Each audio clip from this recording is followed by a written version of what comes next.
Um, our next presenter is Stephen Cooper from the Green Springs Master Gardeners, and he has showing us a little bit about tenting for cicadas, which is really a hot topic right now, I can imagine. Okay, Steve.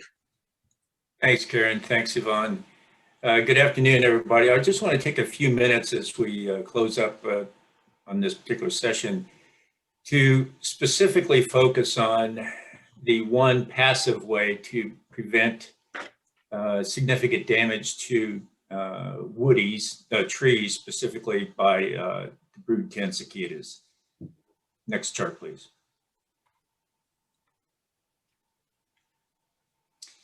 First, everybody, as I went through my research here, and I learned that really the focus for any sort of tenting strategy is centered on young woody plants about 2 to 3 years old, primarily fruit and ornamental trees. You can go and do the research, but there are several different types of trees that are most vulnerable. I've listed some here. Others are ash, beech, berry vines, crabapple, cherry, dogwood. Karen just gave an excellent overview on the dogwood, but all types of fruit trees, grapevines, hickory, holly, maple, lilacs, magnolia, peach, pear, spirea, and willows are vulnerable. Don't worry about herbs or herbaceous plants. Don't worry so much about boxwood because they don't have their young plants are suited for laying eggs by the female, as well as these are. Now, the key to tenting is to understand why we're doing it.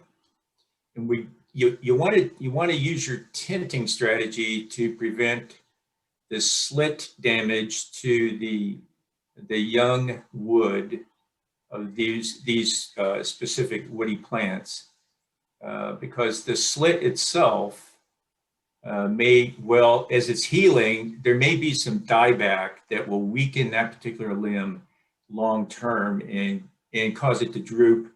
There may be some additional damage, but you shouldn't worry about leaves because the cicadas won't damage the leaves as much as the main damage comes from the females as they go through oviposition, slitting the limb or the branch for laying the eggs. And the nymphs they don't feed where they were hatched. So it's just simply the damage that comes from laying eggs. So as far as tenting goes, there's a little bit of technique and not much science. So netting can be any type of material as long as the size of the opening is generally anything less than 1/4 inch. 3/8 inch, I find in my research, has really been the largest that's been recommended.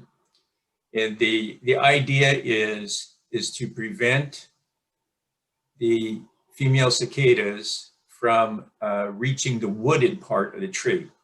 So as you look at the picture on the right, there are 2 ways you can do this. You can go top to bottom or bottom to top. And regardless of how you do it, you want to make sure that the entire plant, the entire tree, is covered from the ground to the top of the tree. So if you start at the bottom or at the ground, then you'll want to wrap your netting tightly against the root of the tree, and then just work your way up. And as you wrap it around, you're just going to wrap it around like you would a bandage around an injured limb, and then just run one layer and then another layer around that, half covering up over half, and just take it all the way to the top. And then you can use a clothespin or some industrial ties just to tie it off at the top. This is a two-person job for safety reasons. You can also buy netting bags, which makes the job that much easier. You just slip it over the entire tree and then tie it off at the bottom.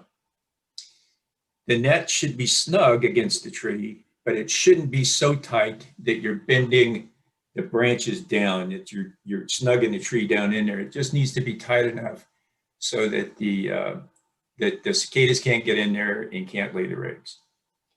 You want to leave the net on about, you should start putting your netting on now, no later than when you start seeing large numbers emerging. And then leave it on there until June-ish, when they've all started to die. You don't want to leave it on there much longer than that, because any lengthy, if you take too much time and you leave that net on there too long, you may well do some long-term damage to the tree just by virtue of the fact that the air is cut off and there's not as much sunlight getting through.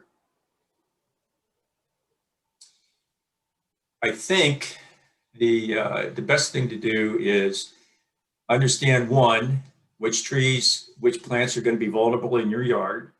Two, what type of netting or what approach you want to take.